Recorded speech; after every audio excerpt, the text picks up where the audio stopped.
And finally tonight, Tim Tebow is the hottest football player in the National Football League right now. He's got a record.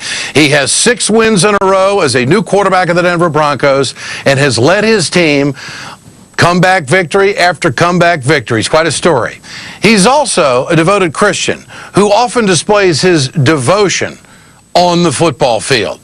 So it's no surprise a failed presidential candidate will try to hitch his broken wagon to the Tim Tebow train.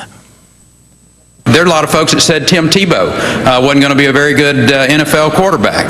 There are people that stood up and said, well, he doesn't have the right throwing mechanisms, or he doesn't, he's not playing the game right. And, he won 2 national championships, and that looked pretty good. We were the national champions in job creation back in Texas. And so, but am I ready for the next level?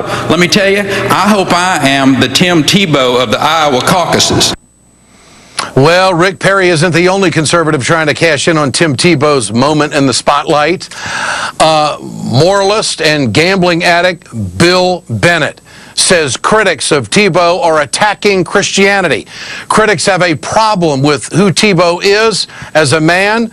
They are bothered by his faith, character, and conviction. Fox News is also urging Tebow to pretend evangelical Christians are persecuted minorities, while people of the Muslim faith catch all the breaks. They write all these negative things. It's mostly because the press is secular. It is because they think this kind of religion is weird. There is such an anti-Christian sentiment in the media. I don't think it's anti-religious, because I don't think if he was Muslim it would probably be a problem. There are some prominent Muslim players in the NFL. If they bowed to Mecca at the end of a touchdown, would the media pile on them?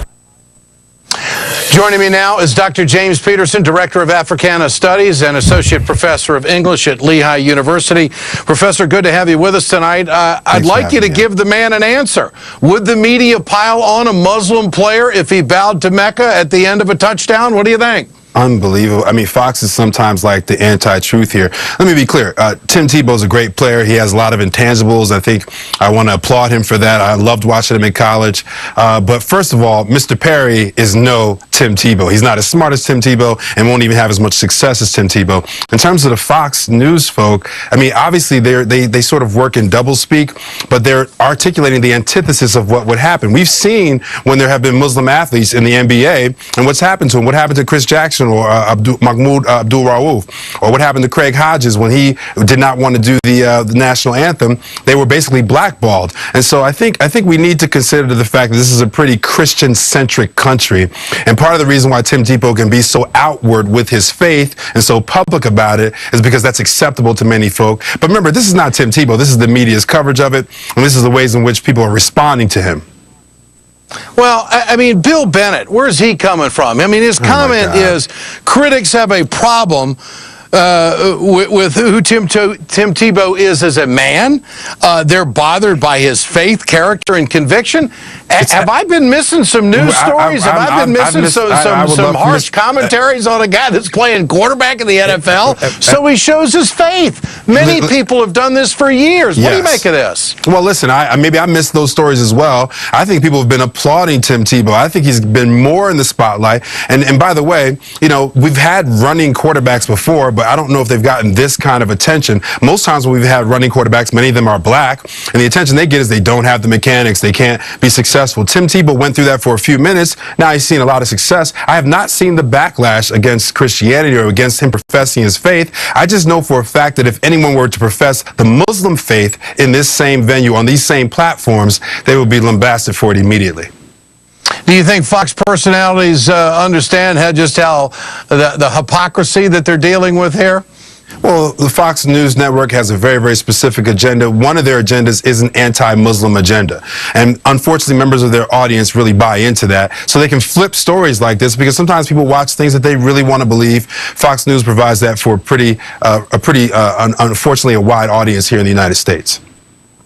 On Fox and Friends last summer, they tried to recruit Tebow for office. Here it is. A man of your conviction and leadership is who we need in public office. Would you ever run? Great question. Not right now. Is devout Christianity the only requirement to run for office with the Republican Party these days? It certainly is not, although I'm a Christian and the Christian principles, I think, are good in general, right? But folk have always kind of get mixed up about them sometimes. But listen, Tim Tebow does have great charisma. And he's a great leader. The players that play with him love to play with him. So he does have some of those attributes. We've seen athletes come into politics before, but obviously religion should not be the litmus test. Well, we've seen athletes come together in a circle and pray after a football game to players from both teams. I don't. Fox is, again, here comes the straw man, you know. Thank you, Dr. James Peterson. Appreciate your time tonight. That's the Ed Show. I'm Ed Schultz. The Rachel Maddow Show starts right now. Good